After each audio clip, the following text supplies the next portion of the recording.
welcome back to another video, and today we're going to be taking a look at a very exciting figure, the Lost World Pachycephalosaurus.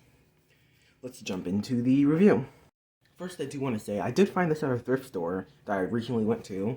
I was just kind of looking around at the dinosaur figures they had there, and well, I saw this sitting on top of one of the shelves, and I instantly grabbed it. Did not let go of it till I, purchased it. It was actually a really reasonable price. I don't know why they wrote the price on the bottom of its foot, but it was $3, which is a steal, especially since this one is a little bit beat up. The paint is a bit scratched, and also, this leg is very loose, which makes it very hard for it to stand.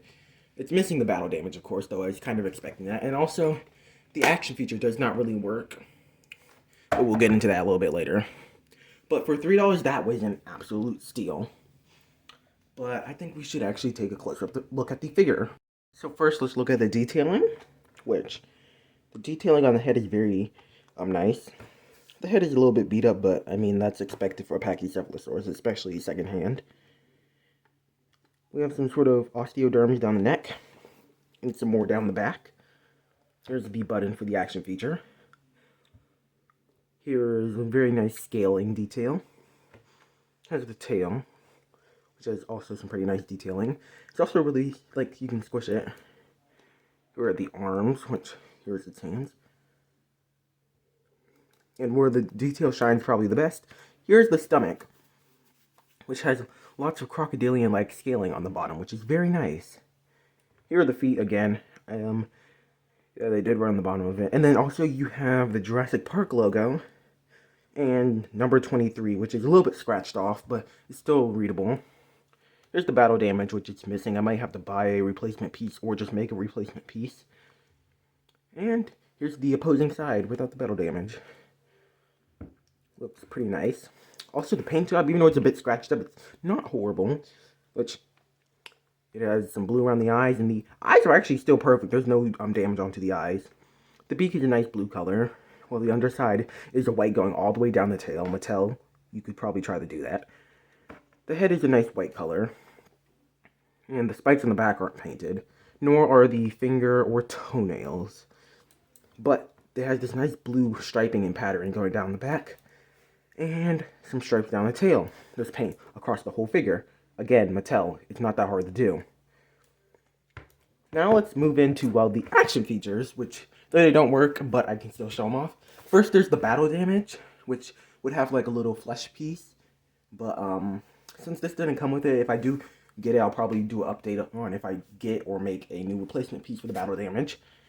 Then there is the other action feature, which would be you could push its head in and it would stay in, and then you could press the button and it would launch back out, sort of. But yeah, that doesn't work on mine. And apparently, a while ago, I actually heard that there's two versions of the Pachycephalosaurus, one being with the button, and then the other one would not have the button, but the button would be under the skin, and you just had to press the skin around this area, and the head would pop out. But yeah, that's about it for this figure. Now let's actually get into the size comparison. Well, before we get into the size comparison, I forgot to go over articulation, which the arms can go backwards and forwards. Again, the legs can go forwards and backwards. And then the head can rotate and, well, push in. But yeah, that's about it. And also, it's a little bit hard to get mine to stand, but I was able to get it standing in the upwards position. Now let me go get my tape measure. So this figure measures in at about 12 inches, well, 13 inches, or about 1 foot and 1 inch. And then in height in this position, it measures in at about 8. But the width of this figure, anyways, is about 3 inches. Very nice. Now, we shall compare it to a few things. So first, here is it compared to the Legacy Collection Velociraptor, and let me see if I can get it to stand. Here is Rollin' Timbo. Here it is compared to the Pachycephalosaurus, which the Pachycephalosaurus absolutely dwarfs them. Next, let's compare it to the Legacy Collection Pachycephalosaurus. This is the one that Mattel has made compared to the newer figure, which I prefer the older figure because, well, it looks much more screen accurate, and also it's just big, which is really cool.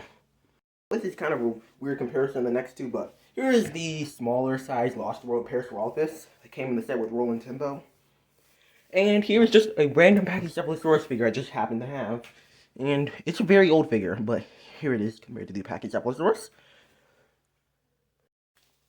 Here is the Legacy Collection Geostembergia, which actually goes very well with this other figure since they're both kind of higher quality. But yeah, these pair up very nice. Next, let's compare it to... Here's it compared to the Legacy Collection Tyrannosaurus, which also pairs up pretty nicely with it. Though, I think the Lost World variation would be much better, but I doubt we're ever going to get that. Next, let's compare it to this vehicle, this Legacy Collection vehicle that appeared in the Lost World, which it goes very nicely with, though it is way outsized it.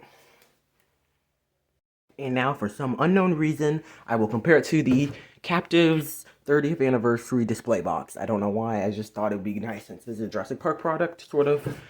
And, well, yeah, there's actually Pachycephalosaurus on the back of it. Right about here. And just here's the whole entire back if you guys just want to see it for some reason. But yeah, that's about it for the size comparison. So for my final thoughts of this Pachycephalosaurus, it is a 10 out of 10. It's probably the best Pachycephalosaurus we've gotten. And it's very nice. And also, this is my first Kenner figure. And, well, only the second Kenner figure I've ever actually got in the hold before. Because, well, the first one was the baby Triceratops. But, well, it was in a place where I could not purchase it. But, yeah, there was that. The other two that I've only ever seen before was in Children's Museum in Indianapolis.